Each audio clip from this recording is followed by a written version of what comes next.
bonjour, c'est Louise.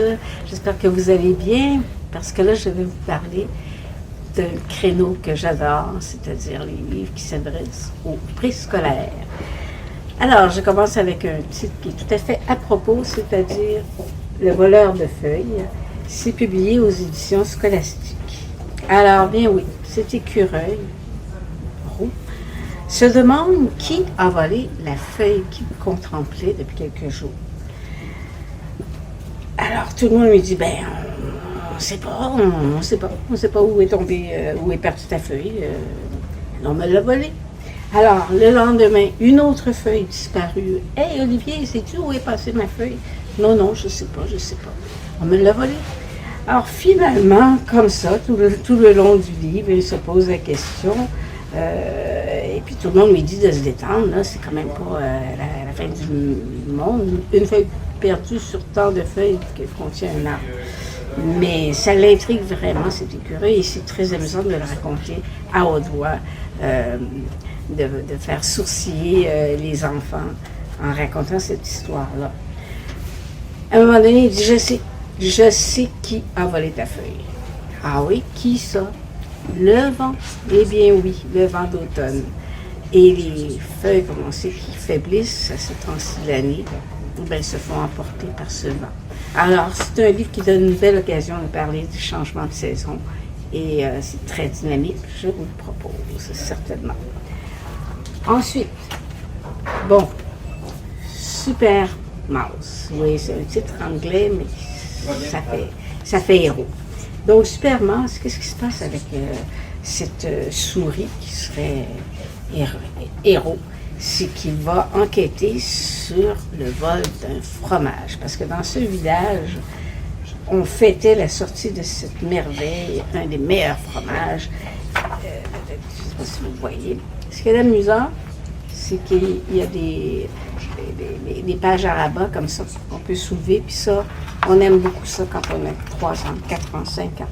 Et alors, on va participer à cette enquête. Qui a volé le fromage? Alors, tout le long du livre, on va essayer de découvrir. Il y a des mystères, il y a des indices. Puis finalement, bien sûr, ces voleurs seront attrapés par la ruse de ce super mouse. Donc, c'est amusant, c'est plein de rebondissements.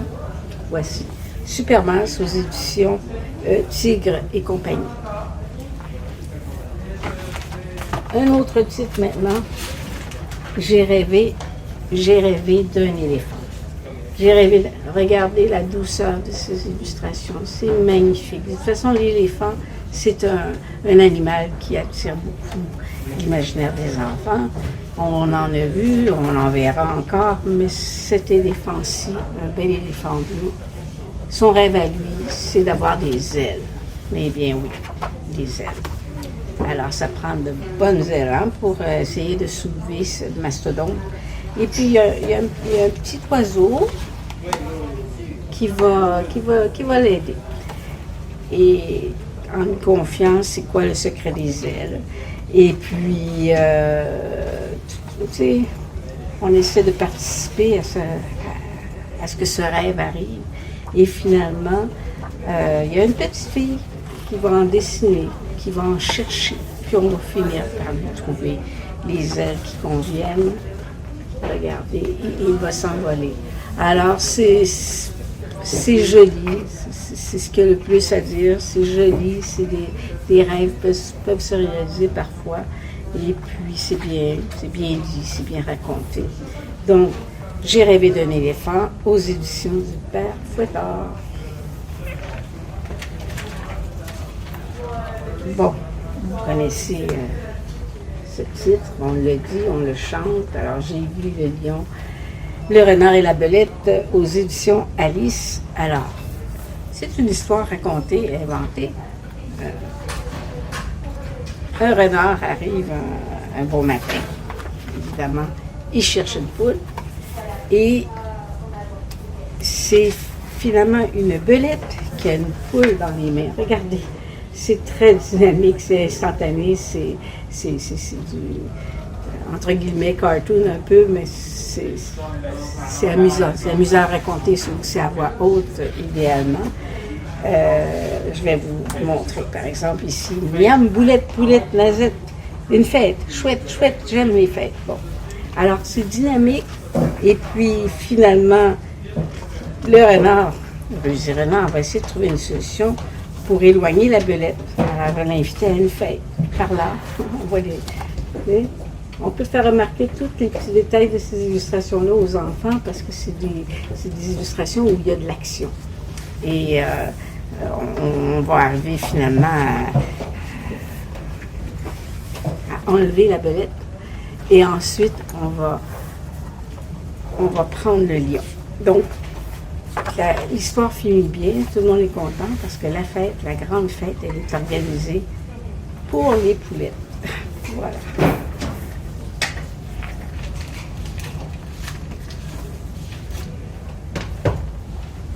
Ici, aux éditions Monsieur Ed, édition québécoise, c'est un livre assez original, d'ailleurs, c'est la particularité de la maison d'édition, de faire des livres qui sont originaux. En tête de Tétard, c'est un personnage, je ne dirais pas un enfant, parce que regardez l'allure qu'il a, qui dit à son ami « Hey, j'ai un super sac, c'est plein de choses dedans. Tu vas voir, tu vas en être soufflé, époustouflé. » Ah oui, bon. Alors, qu'est-ce que c'est? Un chapeau. Non, devine. Pas un chapeau. Regarde, c'est une voiture. Alors, c'est un livre qui est là pour finalement chatouiller l'imaginaire des enfants. Alors, le personnage va lui expliquer, c'est un tapis volant. Alors, c'est comme ça tout le long de l'histoire. Il essaie de faire deviner à son ami c'est quoi. Bon, là, on voyait, c'est un bol de spaghetti sauce à la boulette. Et puis l'autre, il va encore dire c'est un chapeau. Mais non, c'est pas un chapeau. Alors, c'est amusant, c'est plein de rebondissements. C'est un texte très court qui, encore une fois, vaut la peine d'être raconté à voix haute. Il y a une structure répétitive aussi, chose qu'on aime bien quand on est avec les 4 ans. Un autre titre ici, Voici Michel.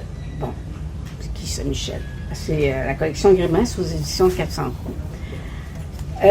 Alors voilà, Michel, il semblerait que ce soit un personnage populaire, une vedette entre guillemets, et tout le monde essaie de l'imaginer, de le voir de près. Une personne connue qu'on peut voir de près, alors on imagine, ou on le voit, puis on se dit, ah bon, je pensais pas qu'il était comme ça, ou je pensais pas qu'il était comme ça, et ainsi de suite. Alors, c'est plein de belles galeries de personnages, ce sont des bulles, peut-être que les gens de la BD nous le voleraient, on ne saurait dire, mais une chose est certaine, c'est que c'est ça aussi amusant à raconter. Puis finalement, on se demande où s'en va cette histoire. Où s'en va cette histoire? Bien, elle s'en va au fait que le Michel en question, qui serait supposément une vedette, ce n'est pas le Michel en question.